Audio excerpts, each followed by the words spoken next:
guys, it's Hollie here for PlayStation Access, and I'm with Daniel, and we're talking about Thief. It's been looking incredible. But before we start getting some of the specifics, tell us what it's been like developing a game that is already known and loved by so many people. But we're seeing a whole generation of gamers now that have never played Thief before. So what were the difficulties like? Well, it's about 10 years ago since the last installment came out, so it's a pretty big gap. So a lot of players are like, what is this? They don't know what it is. So part of it is also like, if you come in with a fresh perspective, how's the experience? And at the same time, we didn't want to alienate the players who played the original, who's just like a very strong and passionate about it. And that would be 16 years ago since the first Thief came out, so it's a pretty big gap, right? So there's a lot of things that we wanted to make sure that new players could just jump in there, and there's a lot of helpers and things, but we also want to make sure that players who have more specific expectations that they could customize and make sure that the experience they get is more aligned to their expectations.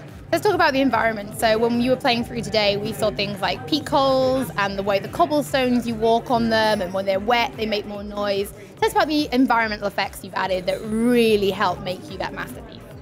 Oh, I think a lot of the Thief franchise, like what really makes it a good game is all the details. For example, the ground, if it's stone or it's grass, it makes a difference, right? Yeah. You can run on grass, nobody can hear you, but if you run on stone, there'll be some more attention towards you. Yeah.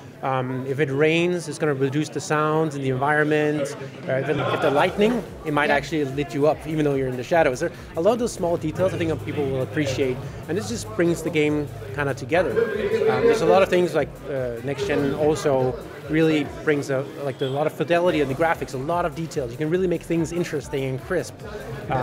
Naturally, there are challenges with this to make sure people can tell what's important and what's not important, right? But still make it look awesome and immersive. And that's kind of one of the things we wanted to really focus on, the immersion that you feel like you're there. So you mentioned Next Gen. Let's talk about PlayStation 4. What have you been able to do with the PlayStation 4 that you haven't been able to do with the PlayStation 3? When we started looking at the PS4, the first thing that just came to mind was the light in the front. Yeah. Because I was like, wait a minute. The game is about light and shadow. What if? And then it just went from there. So when you're running around, playing in a dark room, and suddenly you walk into light by lightning or whatever it is, suddenly it just lights up and you get all this additional feedback that says, oh, okay, now I'm in trouble. I think that became a very natural extension to the game, very natural extension. The touchpad is a very nice addition. We have you can of course disable just go back to like a rotational one, but for the PS4 we really want it to be that you can just tap on different areas, so they're kind of maps. You can just drag along, select your weapons to kind of browse through them. But if you after you play a while, you kind of learn where they are. You just tap that area. I think that's something that's very unique to that controller. So we love that one. And those you can actually motion control. You can use the controls to kind of just aim more organically. So this thing brings a lot more to the experience and specific to PlayStation. What about the microphones on the PlayStation camera? Have you been able to interact with the microphones in any way? So naturally, you can disable it, of course, because if you have kids playing around that are very loud, you kind of don't want them to attract too much attention. But yes, you can shout. Activate so you can shout at the mic, and it would attract guards to your position. So it's kind of a funny little detail. But if you have somebody coming and shouting at you every 15 minutes, it might not be a good idea. So what about new items? In today's playthrough, we saw the wire cutters. What other items you guys introduced? We want to make sure that your arsenal kind of expands and helps you do things you wanted to do. So there's the wire cutter that enables you to disable traps or gain access to specific areas. We have something that's like a wrench that you can use to steal things that are bolted to the wall. If it didn't pin down, you can steal it. You can steal it. If it's worth something and it blings, it's worth stealing, right? But also gain access to specific areas and so on. So there's a lot of these small tools because you're already the master thief, right? You're already at the top of your trade. So part of it is like gaining more tools and upgrades to kind of do specific things, but also at the same time, things like the swoop is something that, okay, you can go back and forth, I get it, but then you can start, I can rotate while I do it, and there's like this master skill that plays up as you play as a player, you actually get better at the game. Sounds very interesting. But when we finished the mission, we got a scorecard popped up. Yes. Do you want to tell us what the scorecard shows, how it works, and what it means for the player as well? So we wanted to make sure that when Thief is kind of a competitive game, right? Because how good are you? How good are you really, right? So at the end of the day, we kind of tell you what kind of player what kind of style did you have? What kind of master thief are you? But at the same time, we have a lot of statistics that kind of tell you, did you get all the loot? Did you miss anything?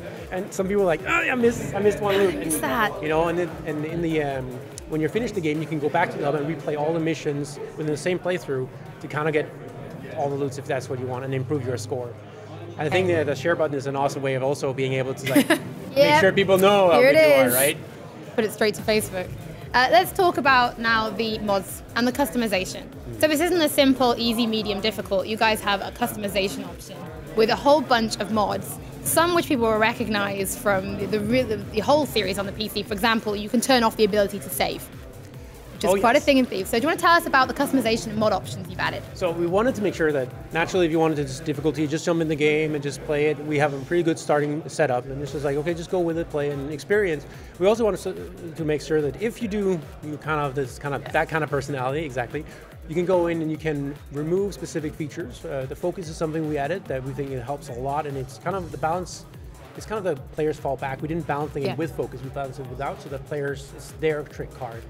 This one you can disable, so you cannot re-enable it.